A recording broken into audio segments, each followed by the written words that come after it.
Hello, my name is Anna Dejdar and I am the Upper School Dean of Students at Shipley, and I have prepared this video along with Margaret Van Steenwyck, our head of the upper school, Zachariah Gaines, our 12th grade dean, and also Chris Fernaro, our 11th grade dean, to share some information about the upcoming prom and also some safety tips for the events leading up to prom and then also some of the post-prom events so that you can have this and see if you have any questions after this information is shared to feel free to reach out to me as well. So I want to start with just some information about the prom. The prom is for juniors and for seniors, and it's a wonderful event that will be taking place on May 11th at the Columbia Station.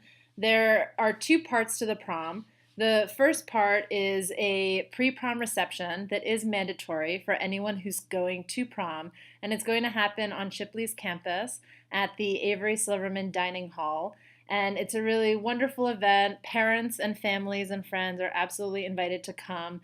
There's a little bit of food. It's a great opportunity for some pictures to be taken, and it's a nice gathering that everyone comes to before we depart for prom. And then prom itself is going to be from 7:30 until 10:30, and it's going to be at the Columbia Station, which is in Phoenixville.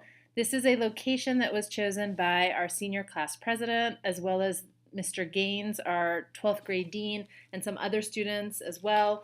Here I've included the address and the phone number for you in case you have to make any arrangements for limos, or if you'd like to also go onto their website and see some of their beautiful pictures and get a sense of what the venue looks like.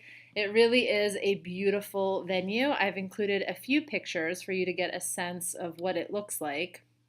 Here it is from the outside, and you have a nice little wraparound porch as well. And our class president, along with the prom committee, have been working really hard to plan some fun events in addition to the dancing and to the food. And so there's a nice space that really will lend itself well to what they have planned for activities. Here is a view inside with the dance floor and then also some tables where there will be able to be food and dancing.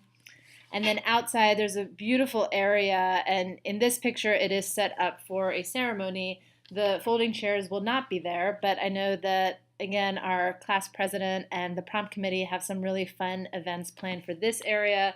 They're going to have it lighted so that people can go out there and get some fresh air. There's also going to be an LED a photo booth, so that they can get pictures taken. And then this is a nice space also for people to get pictures taken on their own and just to really enjoy the environment. Some information about the prom tickets and form. The juniors and seniors had a class meeting last week with Mrs. Potter, who shared this information with them, and then also followed up in an email. I have also included this in the parent update, so some of you may have already seen this, but I wanted to include it as well in this video, just so that you have all the information in one space. So prom cost this year is $100 per person. That is the same cost that we had last year. And this year we are going to be using buses to get to prom, and so the cost for the bus is completely free. And what you need to do to be able to go to prom is to fill out a prom information form. These are available to you through ShipleyNet, and we did this last year, and so that worked really well, so we're doing it again this year. And what you will do is fill out information about how your child is getting to prom, how your child is getting back from prom, post-prom plans, payment for prom. All that information is on that form. And what you will then have to do is both you and your child will have to e-sign on ShipleyNet. And the one thing to really pay attention to is that you and your child have to log in separately. You each have your own account. And then in order to e-sign, you'll have to do a separate login. And the nice thing is that you don't have to print anything out or hand them into Mrs. Potter. Everything can be handled through ShipleyNet, which we hope will make it a little bit easier for you. This is the type of information that you will need to include on that form. And the nice thing is, just like last year, you have different options as far as payment for the form. One option is simply to bring a check or cash to Mrs. Potter, and she will keep track of all of that and then give it to the business office. Another nice thing that we were able to add for convenience is that you can also charge your entire amount to your student account if you'd like to do that, and that has to be done before April 25th. After that date, we do need you to bring in a cash or check for that option. So if you'd like to have everything arranged through the student account, you have to meet that deadline of the 25th.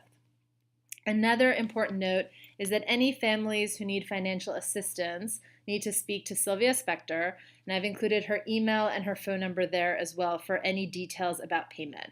And so that's something to really reach out to her, and then she'll be able to help you navigate that process and what are those next steps. Another important piece of information is that this information, this video, the class meeting, and then also the email, all of this was shared only with 11th and 12th graders. So if your child is bringing someone from 9th or 10th grade as a guest, then please do email Mrs. Potter, and then she'll be able to send them a link to the ShipleyNet form, which they will also have to fill out, and then also a link to this video so that their parents are able to review this information and watch that.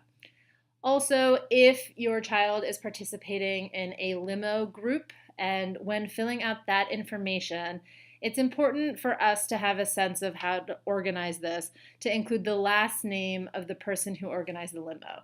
So everyone who is traveling in that limo would have the same last name on their forms, and that way we know that they're all belonging to that same limo, and that information is very helpful for us. As far as the pre-prom, I'm including just some information here, some basics. It's something that we do every year. The students really love it. It's a fun time for everyone to come together.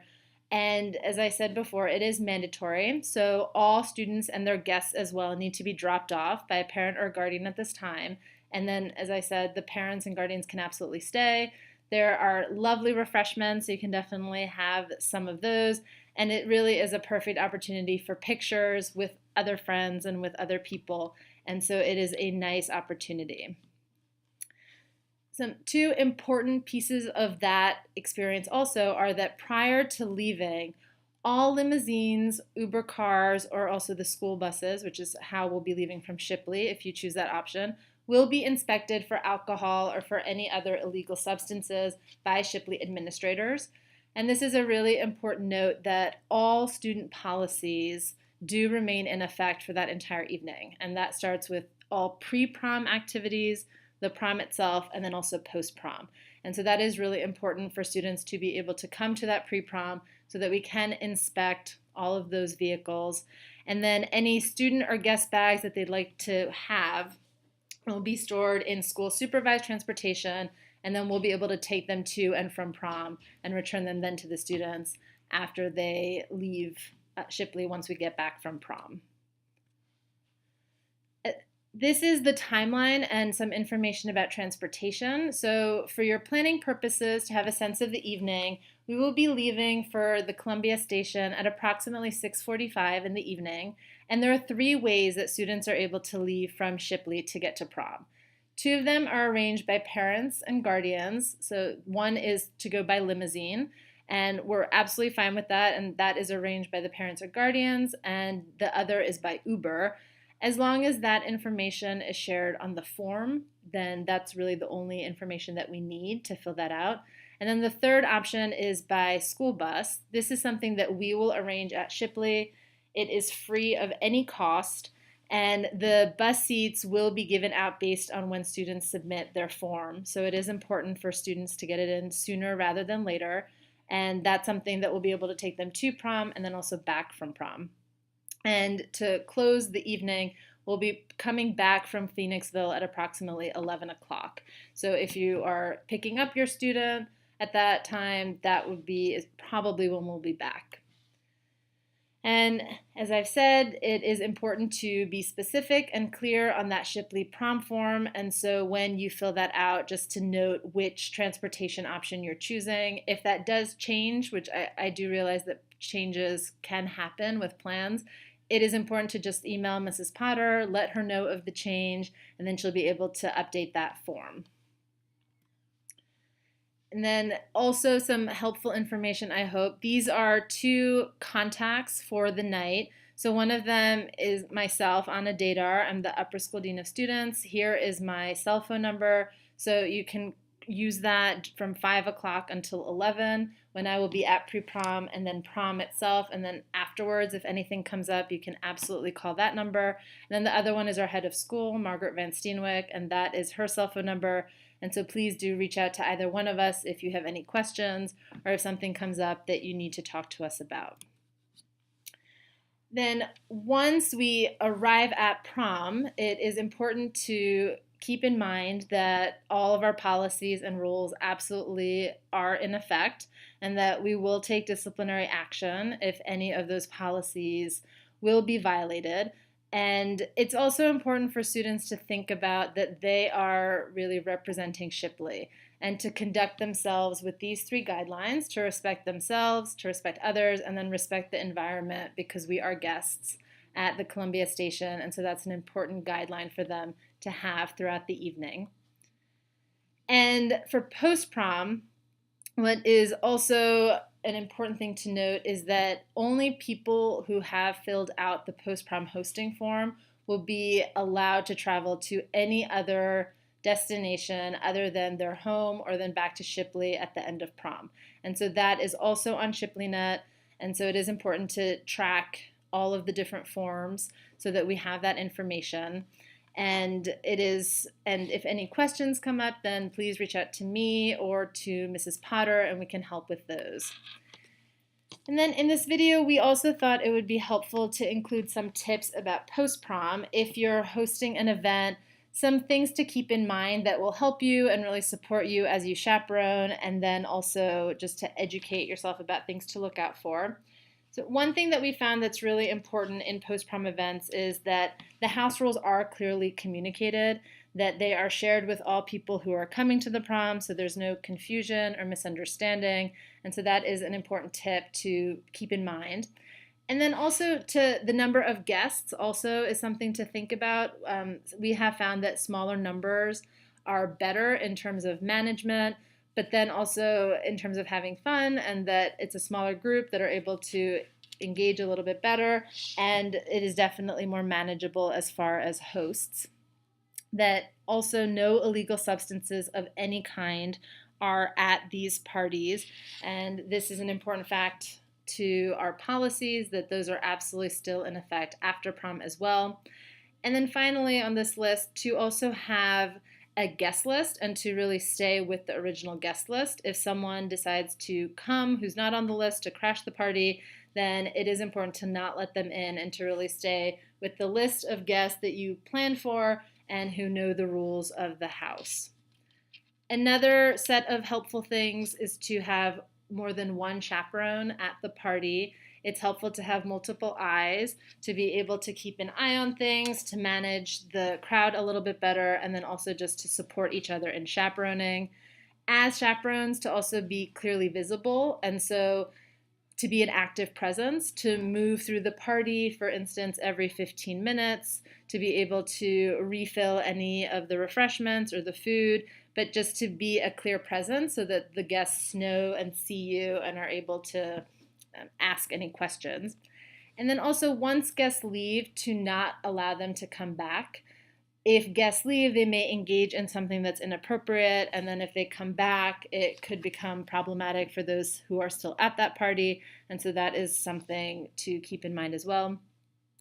Also, to make a clear space for the party, to mark out very clearly where the guests are supposed to be, to keep them there, to have it communicated clearly so that there isn't any confusion. And as you're moving as an active presence throughout the prom, to count your heads as you walk through so that you have a sense of who's there, who has left, and just have a better sense of controlling the crowd. And then here are some tips also if you are hosting the event at your home, and if the child is the host, then communication is clear. So to communicate the rules with your guests, but then also communicate with the parents and guardians of the people coming to your home. And then if your child is a guest at another home, then to also communicate with the parents or guardians of the host so that you have a sense of what are the rules at that person's house and to make sure that you're comfortable with them. And then finally, it's important also to plan to have a plan in place for your child if your child becomes uncomfortable at the party. So they may start there and everything is fine, but then as the party continues, that they may feel uncomfortable. And so to have that set before they go to the party, to have it set up where they could call or text you or another trusted adult so that your child will feel comfortable knowing what to do before it happens. And if it does happen, then to be able to follow through with that plan. Here also for that final part of the video are some really helpful resources that we felt would be good for you to have so that as you educate yourself about some of the things that may come up, that you have this to start with. And the first is just awareness to know that there are Pennsylvania social host liability laws, and specifically looking at selling or furnishing liquor or malt or brewed beverages to minors. And that if someone intentionally or knowingly sells or furnishes or purchases with the intent to sell or furnish any of these substances, that it is considered a misdemeanor of the third degree. And that is an important thing to note as a host of the party, or also if your child is going to another party. Some additional resources are Very Well Health, and there are some excellent articles here that you can find useful as far as hosting parties and adolescent drinking or substance abuse. And so I've included 2 live links here, so you can absolutely click on them. One article specifically is here, Why Do Teens Turn to Alcohol? And so we do hope that that is helpful information for you. Here is another resource, and it is from the Centers for Disease Control and Prevention. And specifically, there's a link to their website, the CDC, which has a lot of good articles on the same topics that I just mentioned. And then here I've also included one, which is a fact sheet about underage drinking. And so again, this is some good information for you to be aware of as you prepare for these events, and also just to learn a little bit more about it.